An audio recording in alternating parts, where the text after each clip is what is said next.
Price sir price.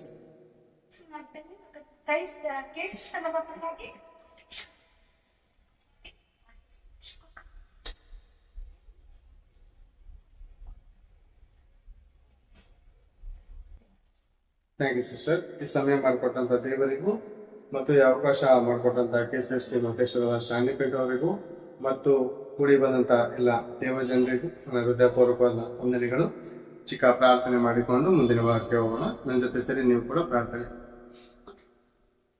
ಅಗಮ್ಯವಾದ ಬೆಳಕಿನಲ್ಲಿ ವಾಸ ಮಾಡುವಂತ ನಮ್ಮ ತಂದೆಯಾದ ದೇವರೇ, ನಿಮಗೆ ಸ್ತೋತ್ರಗಳ ಕೃತಜ್ಞತೆಗಳು ತಂದೆ. ಈ ಸಂಜೆಯ ವೇಳೆಯಲ್ಲಿ ತಂದೆ ನಿಮ್ಮ ಮಾತುಗಳನ್ನು ಹೇಳುವುದಕ್ಕೆ ತಂದೆ ನಮಗೆ ಅವಕಾಶಕ್ಕಾಗಿ ನಿಮಗೆ ಸ್ತೋತ್ರಗಳು ತಂದೆ.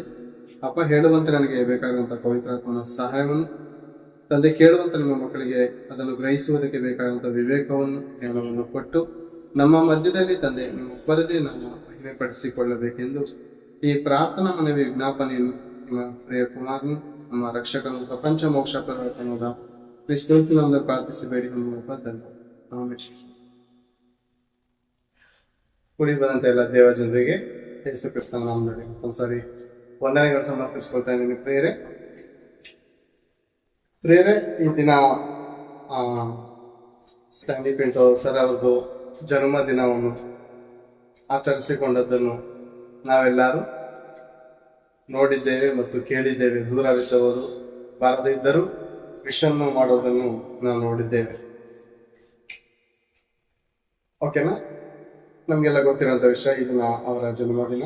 ಆ ಜನ್ಮದಿನದ ಸಲುವಾಗಿ ಇದನ್ನ ತುಂಬಾ ಅರ್ಥಗರ್ಭಿತವಾದಂತಹ ವಾಕ್ಯಗಳನ್ನು ಕೂಡ ಈ ದಿನ ನಾವು ನೋಡುವವರಾಗಿರೋಣ. ಪ್ರೇರೆ ಎಲ್ಲರೂ ಆಲೋಚನೆ ಮಾಡಿ ಗ್ರಹಿಸಿ ಹೇಳುವಂತ ಮಾತುಗಳನ್ನು ನೀವು ಆಲೋಚನೆ ಮಾಡಬೇಕಾಗುತ್ತೆ. ಓಕೆನಾ? ಒಂದು ಸಾರಿ ಬೇರೆ ಅನೇಕರು ಈ ಭೂಮಿ ಮೇಲೆ ನಾವು ನೋಡುವಾಗ ಅನೇಕರು ಜನ್ಮದಿನಗಳನ್ನು ಆಚರಿಸಿಕೊಳ್ಳೋದನ್ನು ಈ ದಿನ ನಾವು ನೋಡ್ತಾ ಇದ್ದೇವೆ. ಅನೇಕರು ಸ್ವೀಟ್ ಅನ್ನು ಹಂಚುವಂಥದ್ದು, ಬಾಯಿಸಿಗೆ ಮಾಡುವಂಥದ್ದು, ಎಲ್ಲಿ ಬರ್ತಡೆಗೆ ಏನು ಸ್ವೀಟ್ ಇಲ್ವಾ ಅನ್ನುವಂಥದ್ದು ನಾವು ಲೋಕದವರಲ್ಲಿ ಅನೇಕರಲ್ಲಿ ನೋಡ್ತೇವೆ. ಕ್ರೈಸ್ತಲ್ಲ ಆದ್ರೆ ಒಳ್ಳೆಯ ಆಹಾರವನ್ನು ತಿನ್ನುವಂಥದ್ದು ಈ ತರ ನೋಡ್ತೇವೆ. ನಾನು ಹೇಳುವುದೇನಂದ್ರೆ, ಆ ಮನುಷ್ಯನದ್ದು ಅವತ್ತೇ ಜನ್ಮದಿನನ ಅಥವಾ ಪ್ರತಿದಿನ ಜನ್ಮದಿನನ ಹೇಳೋದನ್ನು ಅರ್ಥ ಮಾಡ್ಕೊಳ್ಳೋದಕ್ಕೆ ಇಷ್ಟಪಡೋಣ.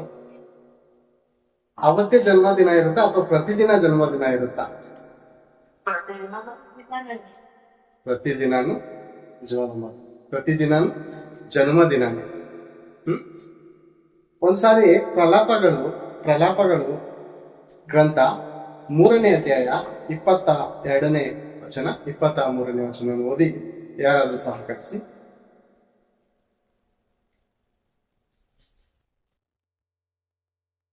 ಪ್ರಲಾಪಗಳು 3ನೇ ಅಧ್ಯಾಯ 22ನೇ ವಚನ ಏನಂತ ಬರೆಯಲ್ಪಟ್ಟಿದ್ದೇನೆ? ನಾನು ಒಬ್ಬನೇ ಅಂತ ಇಲ್ಲ, ಏಕವಚನ ಇಲ್ಲ, ಬಹುವಚನ ಇಲ್ಲ. ಅಂದ್ರೆ ಕ್ರೈಸ್ತರಾಗ್ಲಿ ಹೊರಗಡೆ ಇರುವಂತ ಜನರಾಗ್ಲಿ ನಾವು ಬಹುವಚನ.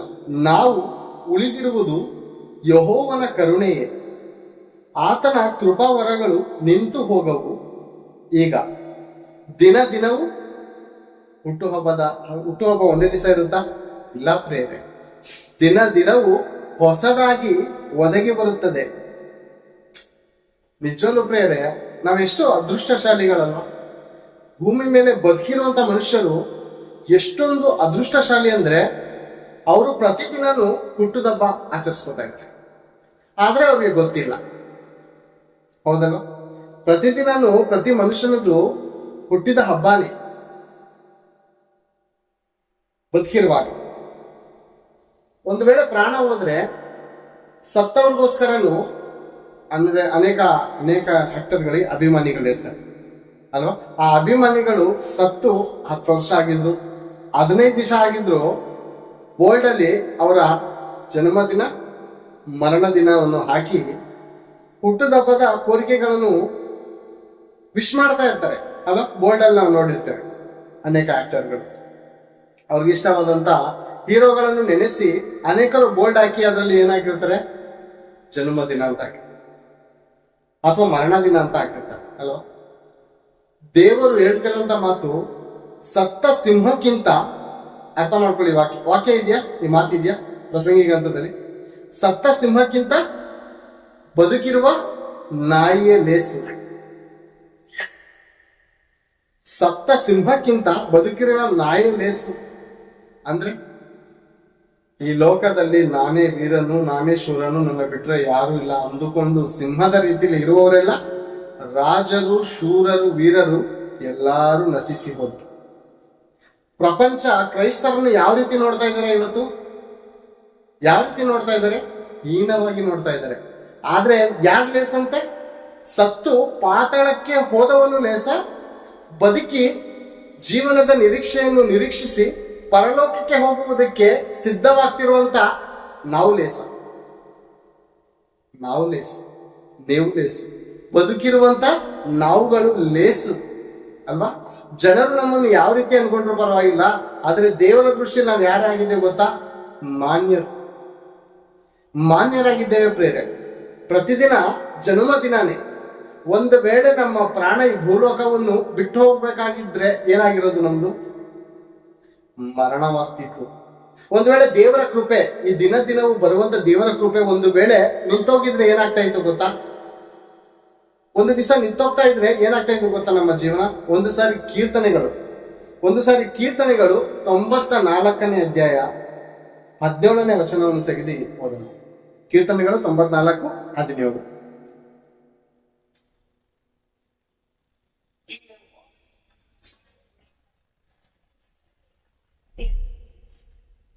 ಈ ಮಾತು ನಂಬ್ತೀವ?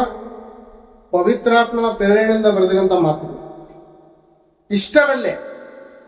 ಇಷ್ಟರಲ್ಲಿ ನಮ್ಗೆ ಗೊತ್ತು, ನಿಮ್ಗೆ ಗೊತ್ತು ನಿಮ್ಮ ಪರಿಸ್ಥಿತಿ ಎಂತದಿತ್ತು ಅಂತ, ನನಗ್ ಗೊತ್ತು ನನ್ನ ಪರಿಸ್ಥಿತಿ ಎಂತದಿತ್ತು ಅಂತ. ನಿಮಗ್ ಗೊತ್ತು ಎಷ್ಟು ಸಾರಿ ನೀವು ಸಾವಿನ ಬಾಯಲ್ಲಿ ಹೋಗಿ ಹೊರಗಡೆ ಬಂದ್ರಿ ಅಂತ, ನನಗ್ ಗೊತ್ತು ಎಷ್ಟು ಸಾರಿ ಸಾವಿನ ಹೊರಗಡೆ ಸಿಲುಕಿಕೊಂಡು ಹೊರಗಡೆ ಬಂದು ಅಂತ. ನಮ್ಮ ಪುಣ್ಯಕ್ರಿಯೆಗಳನ್ನ ಅಥವಾ ನಮ್ಮ ತಂದೆ ತಾತಂದ್ರೆ ಏನೋ ಮಾಡೋದಕ್ಕೋಸ್ಕರ ಉಳಿದಿದ್ದೀವ? ಯಾರ ಸಹಾಯ ಇಲ್ಲದಿದ್ರೆ, ಯೆಹೋವನ ಸಹಾಯ ಇಲ್ಲದಿದ್ದರೆ ಇಷ್ಟರೊಳಗೆ ಅಂದ್ರೆ ಸುಮಾರು 15 ವರ್ಷದ ಹಿಂದೆ, 10 ವರ್ಷದ ಹಿಂದೆ ಸಾಯೋದಕ್ಕೆ ಡಿಸೈಡ್ ಆಗಿದೆ ನಾನು. ಎಕ್ಸಾಂಪಲ್, 10 ವರ್ಷದ ಹಿಂದೆ ಒಂದ್ಸಾರಿ, ಸುಮಾರು 8 ವರ್ಷದ ಒಂದ್ಸಾರಿ, ಅದಕ್ಕಿಂತ ಮುಂಚೆ ಒಂದು 15 ವರ್ಷದ ಹಿಂದೆ ಸಾಯ್ತೆ. ಅಷ್ಟರಲ್ಲಿ ಅವಾಗ ದೇವ್ರ ಸಹಾಯ ಇಲ್ಲದಿದ್ರೆ ಅಷ್ಟರಲ್ಲಿ ಏನಾಗ್ತಾ ಇದೆ ಗೊತ್ತಾ? ನಾನು ಸಮಾಧಿ ಸೇರ್ತಿದ್ದೆ. ಸಮಾಧಿ ಅಂದ್ರೆ ಕೇವಲ ಸಮಾಧಿಗೆ ಹೋಗ್ತಾ ಇಲ್ಲ, ಪಾತಾಳಕ್ಕೆ ಹೋಗ್ತಾ ಇದೆ. ದೇವರನ್ನು ಕಂಡುಕೊಳ್ಳದೆ, ದೇವರಿಂದ ನನ್ನ ಪಾಪ ಕ್ಷಮಾಪಣೆ ಹೊಂದದೆ ಒಂದು ವೇಳೆ ಇರ್ತಿದ್ರೆ ನನ್ನ ಆತ್ಮವು ಎಲ್ಲೋಗ್ತಾ ಇತ್ತು? ಸಮಾಧಿಗಲ್ಲ, ಪಾತಾಳಕ್ಕೆ ಅಲ್ವಾ. ಎಷ್ಟು ಅದ್ಭುತವಾದಂತ ಮಾತು ಪ್ರೇರೆ. ಇನ್ನೊಂದ್ಸರಿ ಓದೋಣ ಆ ಮಾತು. 94:17.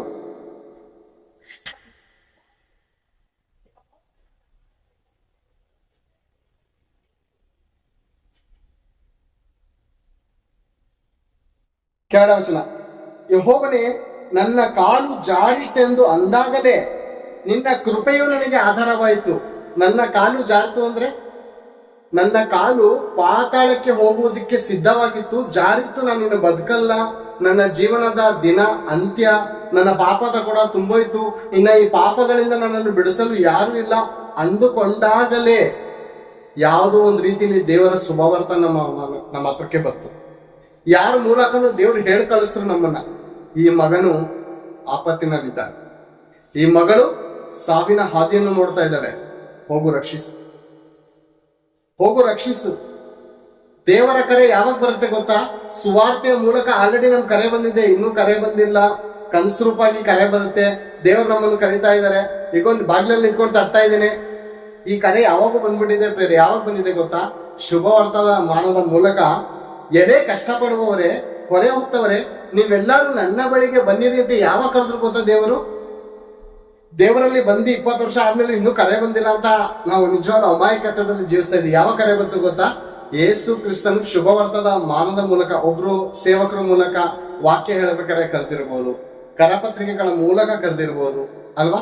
ಅಥವಾ ಟಿವಿ ನೋಡ್ಬೇಕಾದ್ರೆ ಟಿವಿ ನೋಡ್ಬೇಕಾದ್ರೆ ಅದ್ರ ಮೂಲಕ ಕರೆದಿರ್ಬೋದು ಅಲ್ವಾ.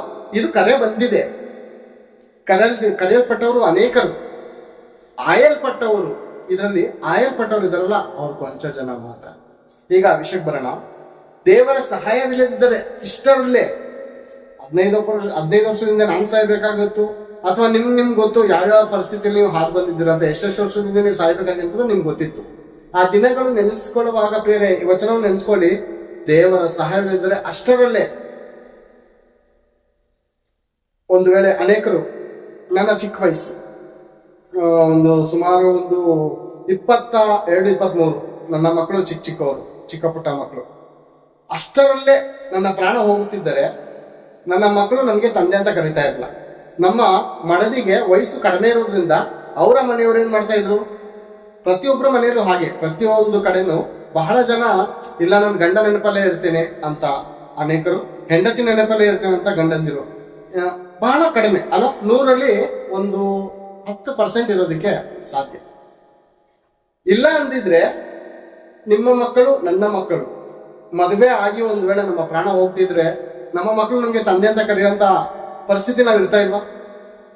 ದೇವರ ಪ್ರೀತಿ ಒಂದು ಚೂರು ಆಲೋಚನೆ ಮಾಡೋಣ, ಒಂದು ಚೂರು ಆಳವಾಗಿ ಹೋಗೋಣ. ಒಂದು ವೇಳೆ ಅಷ್ಟರಲ್ಲಿ ನಮ್ಮ ಮಕ್ಕಳು ಪುಟ್ಟವಾಗಿದ್ದಾಗ ಅಷ್ಟರಲ್ಲಿ ನಮ್ಮ ಪ್ರಾಣ ಹೋಗ್ಬಿಟ್ಟಿದ್ರೆ ನಮ್ಮ ಮಕ್ಕಳು ಅಪ್ಪ ಡ್ಯಾಡಿ ಅಂತ ನಮ್ಮನ್ನು ಕರೆಯೋದಕ್ಕೆ ನಾವು ಇರ್ತಾ ಇದ್ವಾ, ನಮ್ಮ ಜಾಗದಲ್ಲಿ ಬೇರೆ ಇರ್ತಾ ಇತ್ತು. ನನ್ನ ಹೆಂಡತಿ ಚಿಕ್ಕ ವಯಸ್ಸಲ್ಲಿ ಸತ್ತೋಗಿದ್ರು ನಾನು ಬೇರೆ ಮದುವೆ ನಮ್ಮ ತಂದೆ ತಾಯಿ ಮಾಡ್ತಾ ಇದ್ರು. ಅವರು ಚಿಕ್ಕ ವಯಸ್ಸಲ್ಲಿದ್ದಾಗ ನಾನು ಸತ್ತೋಗಿದ್ರು, ಅವ್ರು ಬೇರೆ ಮದುವೆ ಮಾಡ್ತಾ ಇದ್ರು. ಇವತ್ತು ನಮ್ಮ ಮಕ್ಕಳು ಡ್ಯಾಡಿ ಅಂತ ಇದ್ದಾರೆ ಅಂದ್ರೆ ಪರಲೋಕದ ತಂದೆ ನಮ್ಮನ್ನು ಕಾಪಾಡಿದ್ರದಿಂದ. ಹೌದಂತೀರಾ ಅಲ್ವಂತೀರಾ? ಪರಲೋಕದ ತಂದೆ ನಮ್ಮ ಮೇಲೆ ಕನಿಕರ ಇಟ್ಟಿದ್ದಾರೆ, ದಯೆ ಇಟ್ಟಿದ್ದಾರೆ ಅಲ್ವಾ. ಇದು ಶಾಶ್ವತವಾದಂತ ದಯನ ಅಥವಾ ತಾತ್ಕಾಲಿಕವಾದಂತ ದಯನ ಅಂತ ಅಂದ್ರೆ ಇದು ಶಾಶ್ವತವಾದಂತ ದಯೆ. ನಮ್ಮ ದಿನವೂ ಹೊಸದಾಗಿದೆಯಾ ಅಂತಂದ್ರೆ ದಿನವೂ ನಮ್ಮದು ಜನ್ಮದಿನಾನೇ. ಒಂದು ವೇಳೆ ಸತ್ತೋಗಿದ್ರೆ ನಮ್ಮ ಜೀವನ ಮರ್ತೋಯ್ತಾಯ್ತು, ನಮ್ಮ ಸಂಬಂಧಿಕರಲ್ಲೇ ನಮ್ಮ ಹೆಸರು ಕಾಣಿಸ್ತಾ ಇರಲಿಲ್ಲ. ನಾವು ನಿನ್ನೆ ಮೊನ್ನೆ ಹುಟ್ಟಿದವರಂತ ಯಾವತ್ತೂ ನಾವು ಅಂದುಕೊಳ್ಳಬಾರದು ಬೇರೆ. ನಮ್ಮ ಜನ್ಮದಿನದ ರಹಸ್ಯ ಐತಲ್ಲ. ಒಂದು ಸಾರಿ ಯೋಬನ ಗ್ರಂಥವನ್ನು ತೆಗೆದು ಓದೋಣ ಬೇರೆ. ಯೋಬನ ಗ್ರಂಥವನ್ನು ಒಂದು ಸಾರಿ ತೆಗೆದು ಓದೋಣ. ಅದ್ಭುತವಾದಂತ ಮಾತು ಯೋಬನೊಟ್ಟಿಗೆ ದೇವರು ಮಾತಾಡುವಂಥದ್ದು. ಯೋಬನ ಗ್ರಂಥ 38ನೇ ಅಧ್ಯಾಯ 4ನೇ ವಚನವನ್ನು ಒಂದ್ಸಾರಿ ಓದೋಣ, ನಂತರ ಇನ್ನೊಂದು ವಚನವನ್ನು ಹೇಳ್ತೇನೆ. ಅದರಲ್ಲೇ ಯೋಬನ ಗ್ರಂಥ 38.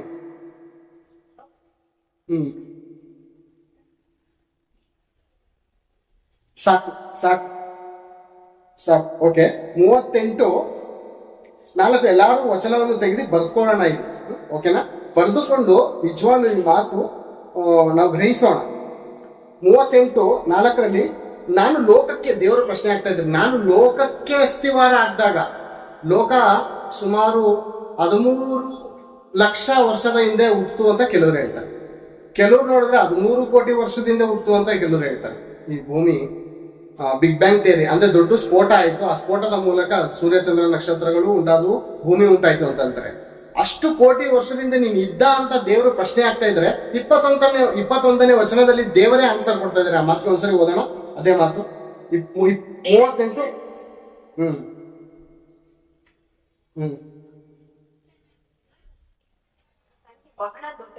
ಇನ್ನೊಂದ್ಸರಿ ಓದೋಣ 38:21.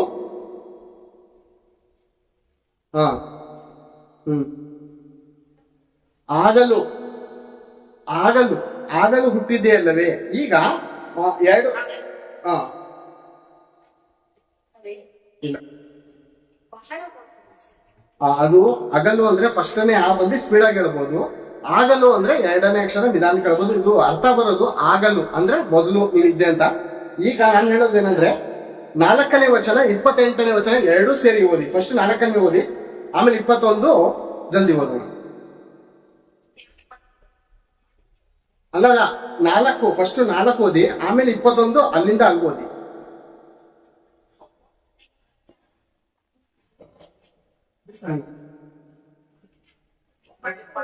ಕಂಟಿನ್ಯೂ ಮಾಡಿ. 21 ಕಿಟಕಿ ಹಾಕು.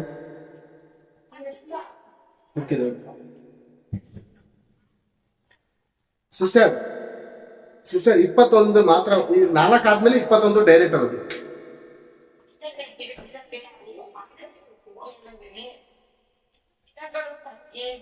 ಬಹಳ ಸಾಕು ಸಾಕು ನೋಡಿ. 4 ಓದ್ತೀನಿ, ನೆಕ್ಸ್ಟ್ 21 ಓದ್ತೀನಿ. 2 ಹೆಂಗೆ ಅಟ್ಯಾಚ್ ಮಾಡಿದ್ದಾರೆ ದೇವರು ಅಂತ ನೋಡಿ. ನಾನು ಲೋಕಕ್ಕೆ ಅಸ್ಥಿವಾರವನ್ನು ಹಾಕಿದಾಗ ನೀನ್ ಎಲ್ಲಿದ್ದಿ ಪ್ರಶ್ನೆ ಕೇಳಿದ್ರು ದೇವರು. ಉತ್ತರ ದೇವರು ಹೇಳ್ತಾ ಇದ್ರೆ, ನಿನಗೆ ತಿಳಿದಿರಬೇಕು, ಆಗಲು ಹುಟ್ಟಿದೆಯಲ್ಲವೇ, ನಿನ್ನ ದಿನಗಳ ಸಂಖ್ಯೆ ಬಹಳ. ನನ್ನ ವಯಸ್ಸು 35 ವರ್ಷ ಅಲ್ಲ, ಬಹಳ ಅಂದ್ರೆ ಆಗಲು ಹುಟ್ಟಿದೆ ಅಂತಂದ್ರೆ ಭೂಮಿಗೆ ಅಸ್ಥಿವಾರ ಹಾಕೋದಕ್ಕಿಂತ ಮುಂಚೆ ನಾವು ಇದ್ವಂತೆ ಅಲ್ವಾ. ಈ ವಚನ ಅದೇ ತಾನೇ ಹೇಳುತ್ತೆ. ಅರ್ಥ ಮಾಡಿಕೊಳ್ಳೋಣ. ನಾವು ಈಗ ನಿನ್ನೆ ಮೊನ್ನೆ ಹುಟ್ಟಿದವರಲ್ಲ, ದೇವರಲ್ಲಿ ಇದ್ದವರು. ಹೇಗೆ? ಆತ್ಮರೂಪವಾಗಿ ಇದ್ದವರು. ನಾವು ಸಾಮಾನ್ಯದವರಲ್ಲ ಪ್ರೇರೆ. ನಮ್ಮ ಜನ್ಮ ಪರಮಾರ್ಥ ದೊಡ್ಡದು, ಅದು ಅಸಂಖ್ಯವಾದದ್ದು, ಅದು ನಮ್ಮ ಊಹೆಗೆ ನಮ್ಮ ಆಲೋಚನೆಗೆ ಎಡ್ಗದಂಥದ್ದು. ಅದ್ಭುತ, ಒಳ್ಳೇದು ಪ್ರೇರೆ. ತುಂಬಾ ಅದ್ಭುತ. ದೇವರು ಇದುವರೆಗೂ ನಮ್ಮನ್ನು ಕಾಪಾಡಿದರೆ ಕೃತಜ್ಞತಾ ಸ್ತುತಿಗಳನ್ನು ಸಮರ್ಪಿಸೋಣ. ನನಗೆ 35 ವರ್ಷ, 38 ವರ್ಷ, 40 ವರ್ಷ, ತುಂಬಾ ಅದ್ಭುತ ಪ್ರೇರೆ. ದೇವರು ನಮ್ಮನ್ನು ಇದುವರೆಗೂ ಕಾಪಾಡಿದರೆ ಕೃತಜ್ಞತೆಗಳನ್ನು ಸಮರ್ಪಿಸೋಣ. ತಾಯಿಯ ಗರ್ಭದಿಂದ ಬಂದಿದ್ದ ವರ್ಷಗಳನ್ನು ಹಿಡಿದು ಇದು ವರ್ಷದವರೆಗೂ ಓಕೆ ನಮ್ಮ ಜನ್ಮದಿನ. ತಂದೆಯ ಗರ್ಭದಿಂದ ಬಂದಂತದ್ದು, ತಂದೆಯ ಗರ್ಭದಿಂದ ಬಂದಂತದ್ದನ್ನ ಯಾವಾಗ ಗೊತ್ತಾ? ಜಗತ್ತೇ ಉಂಟಾಗಲಾರ್ದಕ್ಕಿಂತ ಮುಂಚೆನೆ ಯಾರಲ್ಲಿದ್ದೋ, ಯಾರನ್ನ ಆಡ್ಸ್ಕೊಂಡ್ರು ದೇವ್ರು ನಮ್ಮನ್ನು? ಕ್ರಿಸ್ತನಲ್ಲಿ. ಆ ವಚನ ಓದೋಣ ಒಂದ್ಸರಿ ಓದೋಣ. ಎಫೆಸರ್ ಬರೆದ ಪತ್ರಿಕೆ 1ನೇ ಅಧ್ಯಾಯ 4ನೇ ವಚನ.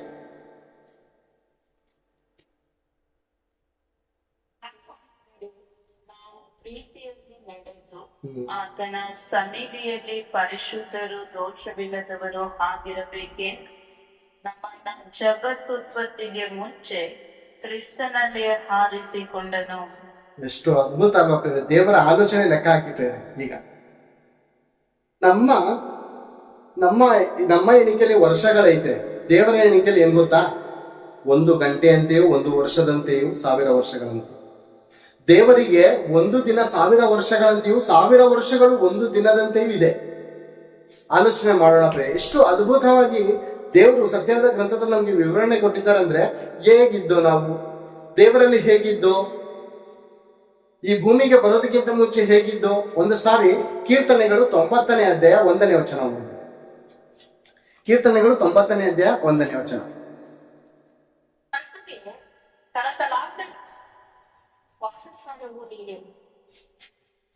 ಕರ್ತನೆ ತಲತಲಾಂತರಗಳಿಂದಲೂ ನಮ್ಮ ವಾಸಸ್ಥಾನ ನೀನೆ. ಕರ್ತನೆ ತಲತಲಾಂತರಗಳಿಂದ. ಈಗ ಲೆಕ್ಕ ಹಾಕೋಣ. ನಮ್ಮ ಜನ್ಮ ಈ ಭೂಮಿಗೆ ಬರೋದಕ್ಕಿಂತ ಮುಂಚೆ ಎಷ್ಟು ತಲೆಮಾರುಗಳು ಹೋಯ್ತು ಗೊತ್ತಾ? ನಮ್ಮ ಹಿಂದೆ ಸುಮಾರು 1000 ತಲೆಗಳು ಹಾಕೋಣ.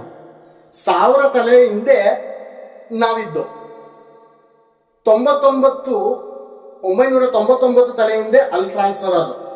ಆ 99 988ರಿಂದ ಅಲ್ಲಿ ಟ್ರಾನ್ಸ್ಫರ್ ಅದು. ಅಂದ್ರೆ ತಲತಲಾಂತರಗಳಿಂದ ಅಲ್ಲಿ ದೇವರಲ್ಲಿದ್ದು 1000 ತಲೆಯಿಂದ ನಾವು ಲೆಕ್ಕ ಹಾಕ್ತಾ ಇದ್ದೀನಿ ಅಷ್ಟೇ. ಆ 1000 ತಲೆ ಹಿಂದೆ ಇದ್ದಂತ ನಮ್ಮ ತಾತ ಅಜ್ಜಂದರು ದೇವರನ್ನು ಕಂಡುಕೊಳ್ಳದೆ ಹೋಗಿದ್ದರು. ದೇವರು ನಮ್ಮನ್ನು ಅವರ ಗರ್ಭದಲ್ಲಿ ಕಾಪಾಡುತ್ತಾ ಬರ್ತಾ ಇದ್ದಾರೆ. ಒಂದರಿಂದ ಒಂದು ತಲೆ ಬರೋವರೆಗೂ ಅವರು ಮದುವೆ ಆಗಿ ಮಕ್ಕಳನ್ನು ಹೆರದ ಹೊರತು ಪ್ರಾಣ ಹೋಗದ ಹಾಗೆ ಅವರು ಪಾಪಿಷ್ಠರಾಗಿದ್ದರು, ದೇವರನ್ನು ಕಂಡುಕೊಳ್ಳದೆ ಹೋಗಿದ್ದರು. ಅವರ ಪ್ರಾಣವನ್ನು ಕಾಪಾಡ್ತಾ ಇದ್ದಾರೆ. ಅಂದ್ರೆ ದೇವರು ನಮ್ಮನ್ನು ಪ್ರೀತಿಸಿರೋದು ಯಾವುದರಿಂದ? ಶಾಶ್ವತ ಪ್ರೇಮದಿಂದಲೇ. 1 ತಲೆಮಾರು 2 ತಲೆಮಾರಿಗೆ ನಮ್ಮನ್ನು ಕಾಪಾಡ್ತಾ ಇದ್ದಾರೆ. ದೇವರ ಸಂಕಲ್ಪ, ದೇವರ ಪ್ರೇಮವನ್ನು ಏನೋ ಒಂದು ಸುಲಭವಾಗಿ ತೆಗೆದುಕೊಳ್ಳುವಂಥದ್ದಲ್ಲ. ದೇವರು ನಮ್ಮನ್ನು ತಲತಲಾಂತರಗಳಿಂದ ಕಾಪಾಡ್ತಾ ಬರ್ತಾ ಇದ್ದಾರೆ ಅಲ್ವಾ? ತಲತಲಾಂತರಗಳಿಂದಲೂ ನಮ್ಮ ನಿವಾಸ ಸ್ಥಾನ ನೀನೇ ದೇವ್ರೆ. 1000 ತಲೆಯಿಂದಲೂ ನಮ್ಮ ತಾತಂದರ ತಲೆಮಾರುಗಳಿಂದಲೂ ನಿನ್ನಲ್ಲೇ ಇದ್ದು 1 ತಲೆಯಿಂದ ಒಂದು ತಲೆ ಈ ಶತಮಾನದಲ್ಲಿ ಇಂಥ ಜಾಗದಲ್ಲಿ ಇಂಥ ಊರಲ್ಲಿ ಹುಟ್ಟಬೇಕು ಅಂತ ದೇವರು ಬರ್ಸಿದ್ದಾರೆ. ಎಲ್ಲಿ ಬರ್ಸಿದ್ದಾರೆ? ಅಪೊಸ್ತಲರ ಕೃತ್ಯಗಳು ಒಂದ್ಸರಿ ತೆಗೋಣ. ಅಪೊಸ್ತಲರ ಕೃತ್ಯಗಳು 17ನೇ ಅಧ್ಯಾಯ ಒಂದ್ಸರಿ ತೆಗೋಣ.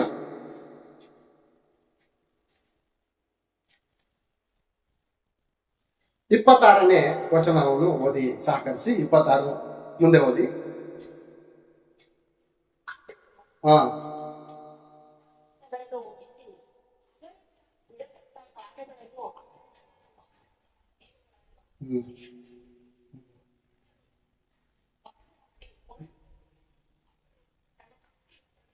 ಏನೋ ಎಂದು ತನ್ನನ್ನು ಹುಡುಕುವವರನ್ನಾಗಿ ಮಾಡಿದನು. ಆತನು ನಮ್ಮಲ್ಲಿ ಒಬ್ಬನಿಗೂ ದೂರವಾದವನಲ್ಲ. ಆತನಲ್ಲಿಯೇ ಈಗ ಓದೋಣ.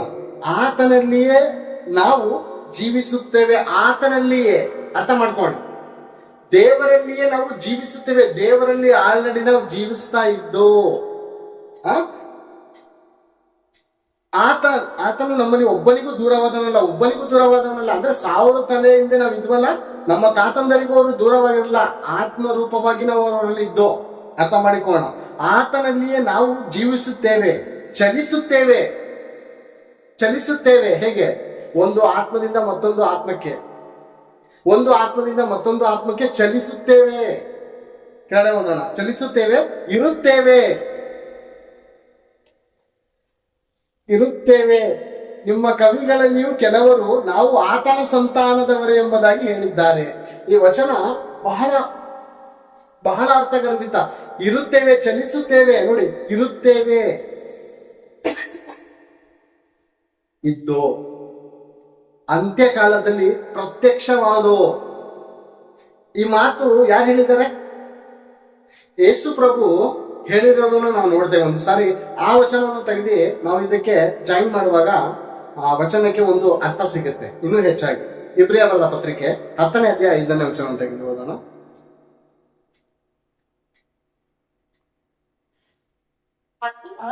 10:5. ಕ್ರಿಸ್ತನು ಭೂಲೋಕದೊಳಗೆ ಬರುವಾಗ ದೇವರೇ ಎದ್ದ ನೈವೇದ್ಯಗಳು ನಿನಗೆ ಇಷ್ಟವಾಗಿರಲಿಲ್ಲ, ನನಗೆ ದೇಹವನ್ನು ಸಿದ್ಧ ಮಾಡಿ. ಸಾಕು. ದೇವರೇ ಯಜ್ಞ ನೈವೇದ್ಯಗಳು ನಿನಗೆ ಇಷ್ಟವಾಗಿರಲಿಲ್ಲ, ನನಗೆ ಒಂದು ದೇಹವನ್ನು ಸಿದ್ಧ ಮಾಡಿ ಕೊಟ್ಟಿ. ಒಂದು ದೇಹವನ್ನು ಸಿದ್ಧ ಮಾಡಿ ಕೊಟ್ಟಿ. ಚೇತನ ಎನ್ನುವಂತ ನಾನು ಈ ಗರ್ಭಕ್ಕೆ ಬರ್ಬೇಕಂದ್ರೆ, ಈ ಭೂಲೋಕಕ್ಕೆ ಬರ್ಬೇಕಂದ್ರೆ ನನ್ನ ತಾಯಿಗೆ ಸಿದ್ಧ ಮಾಡಿದ್ರು. ಸುಶೀಲಾ ದೇವಿ ಅನ್ನಂತ ನನ್ನ ತಾಯಿಗೆ ಸಿದ್ಧ ಮಾಡಿದ್ರು. ನನ್ನ ಮಕ್ಕಳು ಈ ಭೂಮಿಗೆ ಬರ್ಬೇಕಂತ ನೇತ್ರಾವತಿ ಅನ್ನಂತ ಅವ್ರ ತಾಯಿಗೆ ಸಿದ್ಧ ಮಾಡಿದ್ರು. ಈಗ ನಿಮ್ ತಾಯಿಗಳಿಗೆ ಯಾವಾಗ ಸಿದ್ಧ ಮಾಡಿದ್ರು? ಅವ್ರ ತಾಯಿಯಂದಿರಿಗೆ ಯಾವಾಗ ಸಿದ್ಧ ಮಾಡಿದ್ರು? ಹೀಗೆ ಹೋಗುವಾಗ ಆದಾಮನ ತಲೆಮಾರಿಗೆ ಹೋಗುತ್ತದೆ. ಕರ್ತನೆ, ತಲತಲಾಂತರಗಳಿಂದಲೂ ನಮ್ಮ ನಿವಾಸ ಸ್ಥಾನ ನೀನೇ. ನಿನ್ನೆ ಮೊನ್ನೆ ಇದ್ದವರಲ್ಲ. ಇಷ್ಟು ವರ್ಷಕ್ಕೆ ನಾವು ಸಾಯುವವರು ಅಲ್ಲ, ನಾವು ನಿದ್ರೆ ಹೋಗುವವರು. ತಿರ್ಗಾ ತಂದೆ ಆದಂತ ದೇವರ ಬಳಿಗೆ ನಾವು ತಿರ್ಗಾ ಹೋಗುವಂತವರು. ನಮ್ಮ ಜನ್ಮದ ಪರಮಾರ್ಥ ಅದ್ಭುತ, ಅತಿಶಯ ಪ್ರೇರೆ. ಅದು ಈ ಮನುಷ್ಯ ಜ್ಞಾನಕ್ಕೆ ಸುಲಭವಾಗಿ ಎಟ್ಕುವಂಥದ್ದಲ್ಲ. ಅಷ್ಟು ಸುಲಭವಾಗಿ ಅರ್ಥ ಆಗಿದ್ದ ಪ್ರೇರೆ ನಮ್ ಮನುಷ್ಯರ ಜನ್ಮ ಪರಮಾತ್ಮ ಅರ್ಥ ಆಗಿದ್ರೆ ನೋಡಿ ಪ್ರೇರೆ ಹೇಗೆ ಅಲಿತಾ ಇದ್ದಾರೆ. ದೇವ್ರು ಯಾರಂತ ಗೊತ್ತಿಲ್ಲ, ತಿಳ್ಕೊಳ್ಳೋದಕ್ಕೂ ಇಷ್ಟಪಡಲ್ಲ.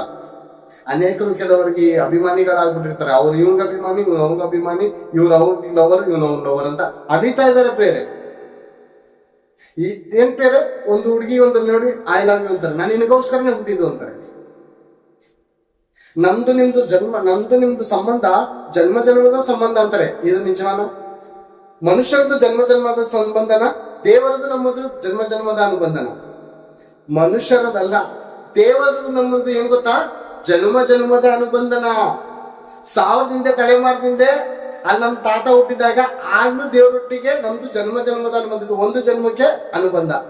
ಅದೇ ರೀತಿ 1000 ತಲೆಮಾರುಗಳು ದಾಟ್ಕೊಂಡು ಇದುವರೆಗೂ ನಮ್ಮನ್ನು ದೇವರು ಕಾಪಾಡುತ್ತಾ ಚಲಿಸುತ್ತಾ ನಾವು ಇಲ್ಲಿವರೆಗೂ ಬದುಕಿದ್ದೇವೆ ಅಂದ್ರೆ ಯೆಹೋವನ ಕರುಣೆಯ ಹೊರತು ನಮ್ಗೇನು ಇಲ್ಲ ಪ್ರೇರೆ.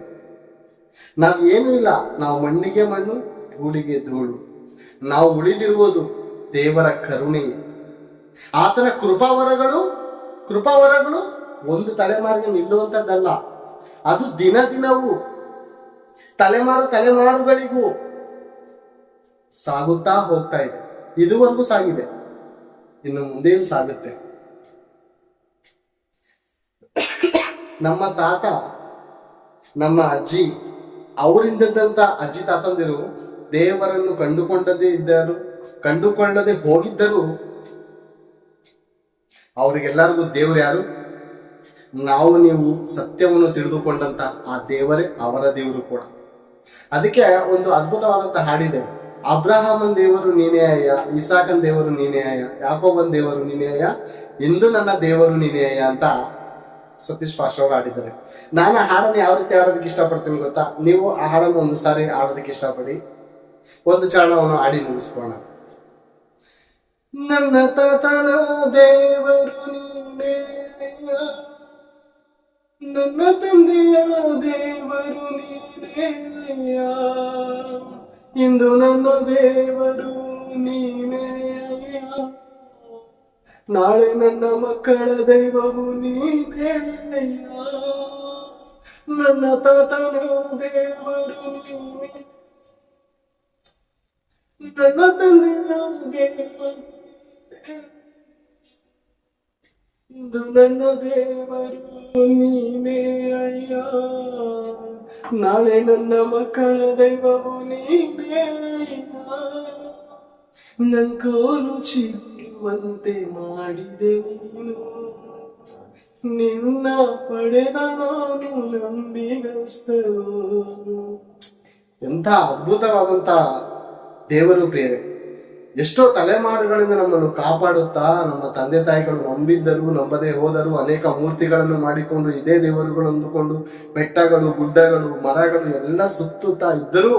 ಅದ್ರ ಒಳಗಡೆ ನಾವಿದ್ದರಿಂದ ಅವರು ಮದುವೆಯಾಗಿ ಮಕ್ಕಳನ್ನು ಹೆರದ ಹೊರತು ಅವರ ಪ್ರಾಣ ಯೌವನ ಪ್ರಾಯದಲ್ಲಿ ಹೋಗದಂತೆ ಒಬ್ಬಂಟಿಗರನ್ನು, ಸಂಸಾರಿಗಳನ್ನು ಮಾಡಿ ಅವರಿಂದ ನಾವು ಹುಟ್ಟು ಬಂದು ನಾವು ರಕ್ಷಣೆ ಹೊಂದಿಕೊಳ್ಳುವ ಹಾಗೆ ದೇವರು ನಮ್ಮನ್ನು ಪ್ರೀತಿಸಿರುವುದು ಶಾಶ್ವತ. ಆ ಶಾಶ್ವತ ಪ್ರೇಮಕ್ಕೆ ಚಿಗರುಣಿಯಾಗಿರೋಣ ಪ್ರೇರಣೆ. ನಿಯತಾಗಿ ಬದುಕೋಣ, ದೇವ್ರಿಗೋಸ್ಕರ ಬದುಕೋಣ. ನಮ್ಮ ಜನ್ಮದ ಪರಮಾರ್ಥ ಒಂದು ತಲೆಮಾರ್ಗಲ್ಲ, ತಲಾಂತರವರೆಗೂ ನಮ್ಮ ಮಕ್ಕಳನ್ನು ದೇವರಲ್ಲಿ ಬೆಳೆಸೋ, ಅವರ ಮಕ್ಕಳು ಹುಟ್ಟೋದಕ್ಕೋಸ್ಕರ ನಾವು ಆಲೋಚನೆ ಮಾಡ್ತೇವೆ. ದೇವರೇ, ನನ್ನ ಮೊಮ್ಮಕ್ಕಳು ನನ್ನ ತೊಡೆ ಮೇಲೆ ಮಲಗಿಸ್ಕೊಂಡು ನಿನ್ನ ಪ್ರೀತಿ ಹೇಳ್ಬೇಕು ದೇವ್ರೆ. ನೀನು ಎಷ್ಟು ತಲೆಮಾರಿಂದ ನಾನು ಕಾಪಾಡ್ಕೊಂಡ್ ಬಂದಿದ್ದೀನಿ ಅಂತ ನನ್ನ ಮೊಮ್ಮಕ್ಳಿಗೆ ಹೇಳ್ಬೇಕು. ಒಂದು ವೇಳೆ ನೀನು ಆಯುಷ್ಕಾಲ ಕೊಟ್ರೆ ಅವ್ರ ಮಕ್ಳಿಗೂ ನಾನು ನಿನ್ನ ಪ್ರೀತಿಯನ್ನು ಕುರಿತು ನಾನು ಸಾರ್ಬೇಕು ದೇವ್ರೆ. ನೀನ್ ಯಾರಂತ ಹೇಳ್ಬೇಕು ದೇವ್ರೆ ಅಂತ ದೇವ್ರ ಹತ್ರ ಒಂದ್ ವೇಳೆ ದೀರ್ಘಾಯುಷ್ ಕೇಳಿದ್ರೆ ನಿನ್ನ ಪ್ರೀತಿಯನ್ನು ಹೇಳ್ಬೇಕಂತಾನೆ ನಾನು ಬದುಕಿಸಪ್ಪ. ನಿನ್ನ ಜ್ಞಾನ, ನಿನ್ನ ವಿವೇಕ, ನಿನ್ನ ಆಲೋಚನೆಗಳು, ನಿನ್ನ ಒಂದು ಪ್ರಣಾಳಿಕೆ ದೇವ್ರೆ ನಾನು ಇಂಥವ್ರಿಗೆ ಹೇಳ್ಬೇಕು ದೇವ್ರೆ. 3 ತಲೆಗಾದ್ರೂ ಹೇಳ್ಬೇಕು ದೇವ್ರೆ. ಆಚೆಗಳಲ್ಲಿ ಯಾರು ನಂಬ್ತಾ ಇಲ್ಲ ದೇವ್ರೆ. ನನ್ನ ವಂಶ ನಂಬಬೇಕು, ನನ್ನ ವಂಶದ ತಲೆಮಾರಾದ್ರೂ ನಿನ್ನ ಪಾದಕ್ಕೆ ಮುದ್ದಿಡಬೇಕು ದೇವರೇ. ನೀನೇ ನಿಜವಾದ ದೇವರಂತ ನನ್ನ ಹೇಳ್ಬೇಕು ದೇವರ ಹತ್ರ ಆಯುಷ್ಕಾಲ ಕೇಳಿದ್ರೆ ಒಂದು ವೇಳೆ ಅದು ದೇವರ ಪ್ರೀತಿಯನ್ನು ಸಾರೋದಕ್ಕೋಸ್ಕರವಾಗಿ ಹೇಳುವಂತ ಮಾತನ್ನು ಹೇಳುತ್ತಾ ಇದುವರೆಗೂ ತಾಳ್ಮೆಯಿಂದ ಕೇಳಿದಂತ ನಿಮಗೂ ನಮಗೂ ದೇವರು ಆಶೀರ್ವದಿಸಲಿ. ಓಕೆ ಪ್ಲೇರೆ, ಕಡೆದಾಗಿ ಪ್ರಾರ್ಥನೆ ಮಾಡಿ ಮುಗಿಸ್ಕೋಣ. ಎಲ್ಲರೂ ಕಣ್ಮುಚ್ಚಿ. ನಮ್ಮನ್ನು ಶಾಶ್ವತ ಪ್ರೇಮದಿಂದ ಪ್ರೀತಿಸಿದ ತಂದೆಯಾದ ದೇವರೇ, ನಿಮಗೆ ಸ್ತೋತ್ರಗಳು, ಕೃತಜ್ಞತೆಗಳು ತಂದೆ. ಇದುವರೆಗೂ ನಿಮ್ಮ ಪ್ರೇಮ ಒಂದೇ ತಲೆಮಾರಿಗಲ್ಲ ತಂದೆ, ಅನೇಕ ವರ್ಷಗಳ ಅನೇಕ ತಲೆಮಾರುಗಳಿಂದ ನಮ್ಮನ್ನು ಕಾಪಾಡುತ್ತಾ ಕನಿಕರಿಸುತ್ತಾ ಈ ತಲೆಮಾರಾದ್ರೂ ನನಗೋಸ್ಕರ ಜೀವಿಸುತ್ತದೋ, ನನ್ನನ್ನು ಕಂಡುಕೊಳ್ಳುತ್ತಾರೋ ಒಂದು ನೀವು ದೀರ್ಘ ಶಾಂತಿಯಿಂದ ಒಬ್ಬನಿಂದಲೇ ಎಲ್ಲರ ಜನಾಂಗದವರನ್ನು ಹುಟ್ಟಿಸಿ ಅವರವರು ಇರತಕ್ಕಂಥ ಸ್ಥಳಗಳನ್ನು ಬೆಂಗಳೂರು ಪಟ್ಟಣದಲ್ಲಿ ಇರಬೇಕು, ಚನ್ನಪಟ್ಟಣದಲ್ಲಿರಬೇಕು, ಮಂಡ್ಯದಲ್ಲಿರಬೇಕು, ಕೋಲಾರದಲ್ಲಿರಬೇಕು, ಅಥವಾ ಇಂಥ ಸ್ಥಳದಲ್ಲಿ ಇರಬೇಕು, ಅವರವರ ಇರತಕ್ಕಂಥ ಸ್ಥಳಗಳಲ್ಲಿ ನಿವಾಸಗಳನ್ನು, ಡೇರೆಗಳನ್ನು ನಿಷ್ಕರಿಸಿ ತೀರ್ಮಾನ ಮಾಡಿ ಒಂದು ವೇಳೆ ತಡವಾಡಿ ಕಂಡುಕೊಂಡಾರೆನೆಂದು ನೀವು ದೀರ್ಘ ಶಾಂತಿಯಿಂದ ಕಾದಿದ್ದರಿಂದಲೇ ನಾವು 20 ವರ್ಷ 25 ವರ್ಷ ಮೋಸದಲ್ಲೂ ಅನ್ಯಾಯದಲ್ಲೂ ವಿಗ್ರಹಾರಾಧನೆಯಲ್ಲೂ ಮೋಸ ಹೋಗುತ್ತಿದ್ದಂಥ ನಮ್ಮನ್ನು ನೀವು ದೀರ್ಘ ಶಾಂತಿಯಿಂದ ಕಾಯ್ದಿದ್ದರಿಂದಲೇ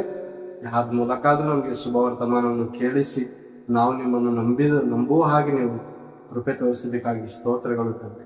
ನಮ್ಮ ಅನೇಕ ತಲೆಮಾರುಗಳನ್ನು ನೀವು ಕಾಪಾಡಿದ್ದಕ್ಕಾಗಿ ಸ್ತೋತ್ರ. ಅವ್ರ ಮೂಲಕ ನನ್ನನ್ನು, ನಮ್ಮ ಕುಟುಂಬವನ್ನು, ಸಭೆಯಾಗಿ ಸೇರಿರುವಂಥ ಎಲ್ಲ ದೇವಜನರನ್ನು ನೀವು ಕಾಪಾಡಿದ್ದಕ್ಕಾಗಿ ನಿಮಗೆ ಕೃತಜ್ಞತೆಗಳು, ಸ್ತೋತ್ರಗಳು ತಂದೆ. ಅಪ್ಪ, ಇರುವಂಥ ಈ ಜೀವಿತ ಕಾಲವನ್ನು ತಂದೆ ನಿಮಗೋಸ್ಕರ ಜೀವಿಸುವಂತೆ ಸಹಾಯ ಮಾಡಿ.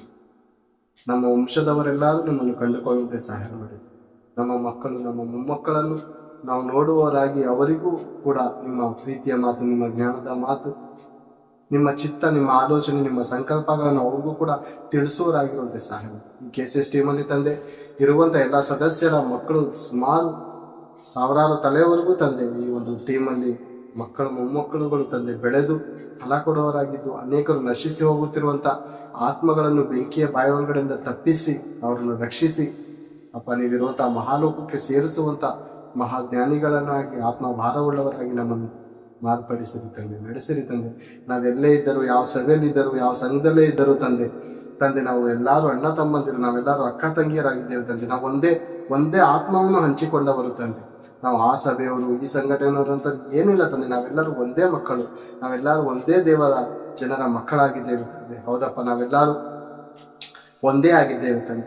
ಒಬ್ರಿಗೊಬ್ರು ಯಾವುದೇ ರೀತಿಯಂತ ತಂದೆ ಇವರು ಕ್ಯಾಥೋಲಿಕ್ ಆಗಿದ್ದಾರೆ, ಅವರು ಇನ್ನೊಂದು ಸಂಘಟನೆಯವರಾಗಿರುತ್ತೆ, ನಾವು ಯಾರ ಮೇಲೂ ತಂದೆ ಅಪ್ಪ ಮನಸ್ತಾಪ ಮಡಿಕೊಳ್ಳದೆ ಎಲ್ಲಾರನ್ನೂ ಒಂದೇ ರೀತಿಯಾಗಿ ಪ್ರೀತಿಸುವಂತ ಧಾರಾಳವಾದಂತಹ ಮನಸ್ಸನ್ನು ನಮಗೆ ಕೊಡಿರಿ ತಂದೆ, ಕಾಪಾಡಿ ತಂದೆ, ಬಲಪಡಿಸಿರಿ ತಂದೆ.